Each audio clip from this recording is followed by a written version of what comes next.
Sir Sharmila గారు మనం ముందు నుంచి చూస్తూ ఉన్నాం. జగన్మోహన్ రెడ్డి గారి పైన తీవ్ర స్థాయిలో విమర్శలు చేయడం, కూటమి ప్రభుత్వాన్ని సపోర్ట్ చేస్తూ మాట్లాడడం కనిపిస్తూ ఉంది సార్. నిన్న కూడా వరదలు అయిన చోటికి వెళ్ళినప్పుడు కూడా చంద్రబాబు నాయుడు గారు చాలా బాగా పనిచేస్తున్నారంటగా పొగిడారు. అలాగే ఇటు జగన్మోహన్ రెడ్డి గారిని తిట్టారు. ఎందుకు ఈ విధంగా జగన్మోహన్ రెడ్డి గారి పైన విమర్శలు చేయడం, కూటమి ప్రభుత్వాన్ని సపోర్ట్ చేయడం అని చెప్పేసి క్వెషన్స్ అయితే రైజ్ అవుతున్నాయి. ఈ నేపథ్యంలోనే షర్మిల గారు కూటమి ప్రభుత్వంలో టీడీపీలో జాయిన్ కాబోతున్నారన్న వార్తలు కూడా నిన్నటి నుంచి బలంగా వినిపిస్తున్నాయి సార్. మరి ఆ పాసిబిలిటీ ఉందంటారా? అంటే షర్మిల జర్నీ గాని మనం చూసుకుంటే ఫస్ట్ షర్మిల రాజకీయాల్లోకి రాబోతుందని తెలంగాణలో పార్టీ పెట్టబోతుంది చెప్పింది ఎవరు? రాధాకృష్ణ. ఆంధ్రజ్యోతి ఓనర్ రాధాకృష్ణ. అంటే ముందు నుంచి అంటే షర్మిల జగన్ పట్ల అసంతృప్తిగా ఉందని తెలిసి షర్మిలను ప్రోత్సహించింది ఎవరంటే తెలుగుదేశం వాళ్ళు, తెలుగుదేశం మీడియాని.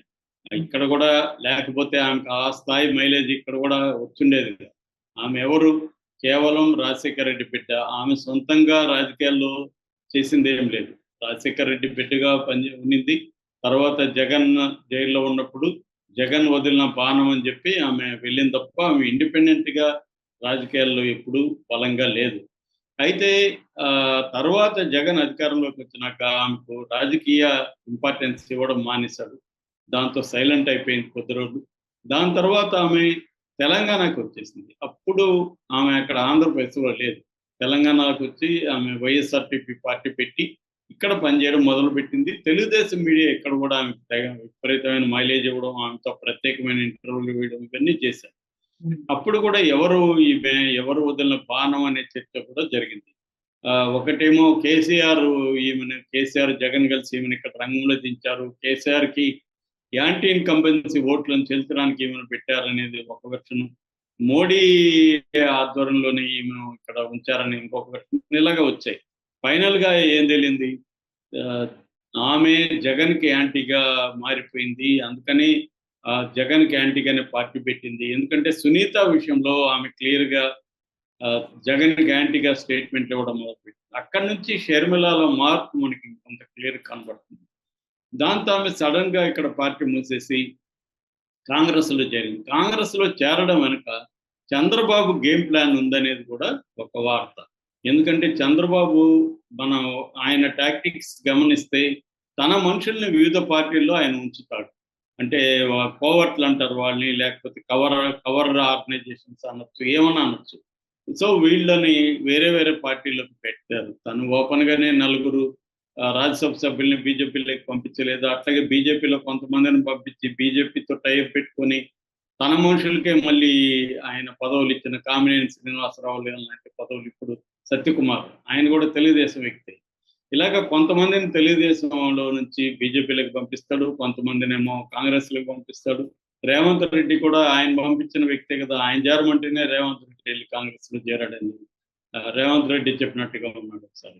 సో ఆయన ఇలాగ వేరే వేరే పార్టీలకి తన మనుషులను పంపించడం ద్వారా రాజకీయాల్ని కంట్రోల్ చేయడంలో చంద్రబాబు సిద్ధహస్తుడు. అలాగా షర్మిలని అప్పట్లో తన పార్టీలకు కానీ తీసుకుంటే ఆమెకు క్రెడిబిలిటీ ఉండదు. జగన్‌కి వ్యతిరేకంగా అప్పుడు తెలుగుదేశం గుంపులో ఈమె ఒకటి అయిపోతుంది. అందుకని తెలివిగా చంద్రబాబు ఏం చేశాడంటే రేవంత్ రెడ్డి ద్వారా, డీకే శివకుమార్ ద్వారా పావులు కలిపి కాంగ్రెస్‌లోకి ఆమెను పంపించాడనేది ఒక వార్త. సో అలాగా ఆమె కాంగ్రెస్ కూడా పరిస్థితి ఏంటి? కాంగ్రెస్‌కేమో అక్కడ కోమాలో ఉంది. ఆంధ్రప్రదేశ్‌లో కాంగ్రెస్ పార్టీ 2% ఓట్లు కూడా లేని పరిస్థితిలో ఉంది. సో అందుకని వాళ్ళకి ఎవరో ఒకరు అవసరం అయ్యారు. సరే ఈమెకి ఎలాగో మన వైఎస్ఆర్ లెగసీ ఉంది. జగన్‌కి ఏ సామాజిక వర్గాలు అయితే సపోర్ట్ చేస్తున్నాయో అంటే దళితులు కావచ్చు, క్రిస్టియన్ సామాజిక వర్గం కావచ్చు, రెడ్డి కావచ్చు, ముస్లింలు కావచ్చు, వీళ్ళందరూ ఈమెకు కూడా సహాయపడే అవకాశం ఉంది అని చెప్పి రంగంలోకి దించారు. సో అలాగా అసలు రావడమే ఆమె ముందు నుంచే చంద్రబాబు ఫోల్డ్‌లోనే ఉందన్న విమర్శలు అయితే ఉన్నాయి. చంద్రబాబు స్క్రిప్ట్‌ని అమలు చేస్తుందని విమర్శించారు.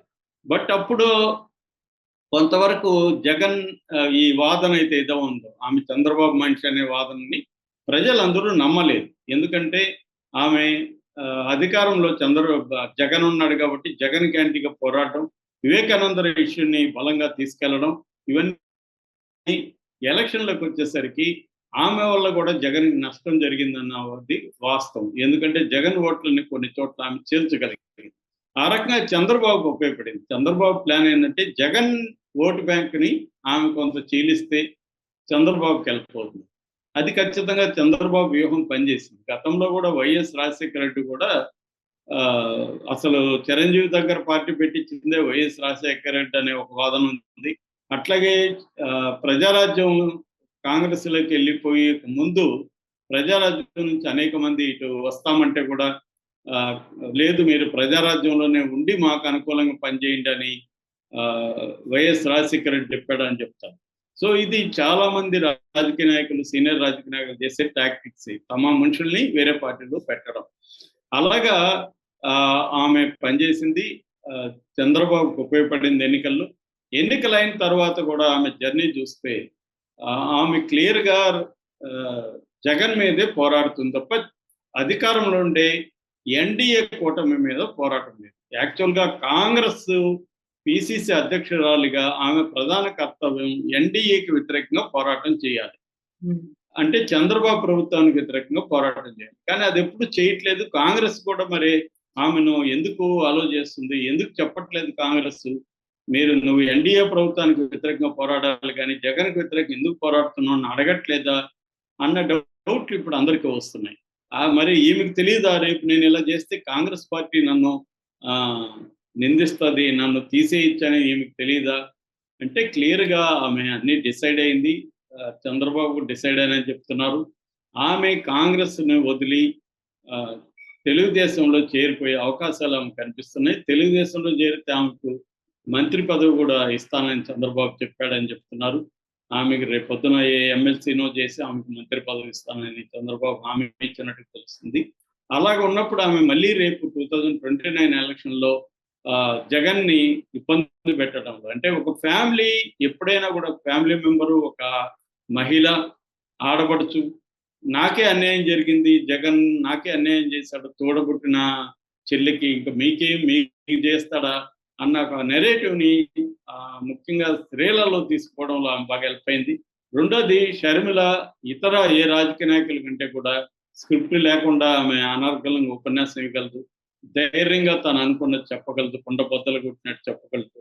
ఇటువంటి పాజిటివ్ లక్షణాలు ఆమెకున్నాయి. ఏ మహిళా నాయకుడికి లేని పాజిటివ్ లక్షణాలు ఆమెకి ఆంధ్రప్రదేశ్‌లో ఉన్నాయి.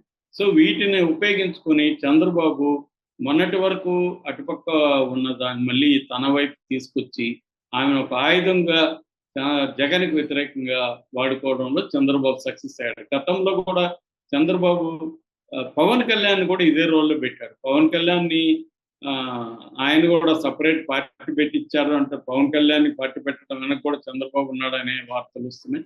సో పవన్ కళ్యాణ్ కూడా ముందు నుంచి తనకు అనుకూలంగా చేసుకుంటూ వచ్చాడు. తనను వ్యతిరేకించమని చెప్పిన చోట కూడా అంటే ప్రభుత్వ వ్యతిరేక ఓటు చేల్చాలి కాబట్టి 2019లో నువ్వు నన్ను వ్యతిరేకించినట్టు నన్ను విమర్శించు, లోకేష్‌ని విమర్శించు, నువ్వు నా వ్యతిరేక ఓటును చీల్చు అనే ఒక మిషన్‌ని పవన్ కళ్యాణ్‌కి అప్పగించాడు. పవన్ కళ్యాణ్ అందుకని ఎక్కడ జగన్ వెళ్ళినా అక్కడ తాను వెళ్ళి అంతకుముందే వెళ్ళిపోయి ఆ సమస్యను తాను హైజాక్ చేసేసి తాను చంద్రబాబు ప్రభుత్వానికి వ్యతిరేకంగా పోరాడుతున్నట్టుగా జనాల్ని నమ్మించడంలో సక్సెస్ అయ్యాడు. తర్వాత ఇప్పుడు కానీ చంద్రబాబు ఆ ప్రయోగం విఫలమైంది. జనం నమ్మలేదు. తర్వాత ఏం చేశాడు? మళ్ళీ రివర్స్ చేసి జగన్ వ్యతిరేక ఓటు చేల్చకుండా ఉండాలంటే మళ్ళీ ఐక్యంగా ఉండాలి కాబట్టి ఈసారి జగన్ వ్యతిరేకంగా ఉన్న శక్తులన్నింటినీ చంద్రబాబు ఐక్యం చేయగలిగాడు. ఈమెను కూడా ఉపయోగించుకోగలిగాడు.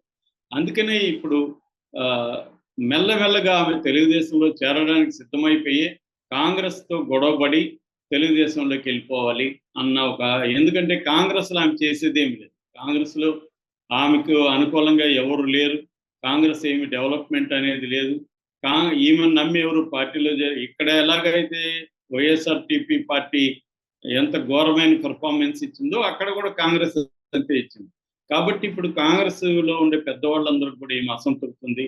అందుకనే ఈమె కాంగ్రెస్ పార్టీకి సంబంధించి వివిధ పదవుల్లో ఎవరెవరు పెట్టాలో ఒక లిస్టు ఇచ్చి 1-2 మంత్స్ అయినా కూడా ఇప్పటివరకు రాహుల్ గాంధీ ఎటువంటి దాని మీద నిర్ణయం తీసుకోవట్లేదు.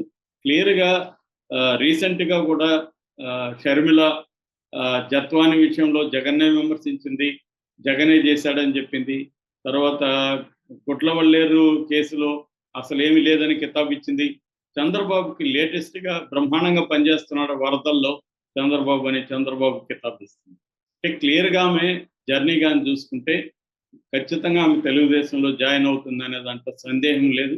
తెలుగుదేశంలోకే ఆమె జర్నీ. తెలుగుదేశంలో చేరి మినిస్టర్ అయ్యే అవకాశాలున్నాయి. దాని తర్వాత జగన్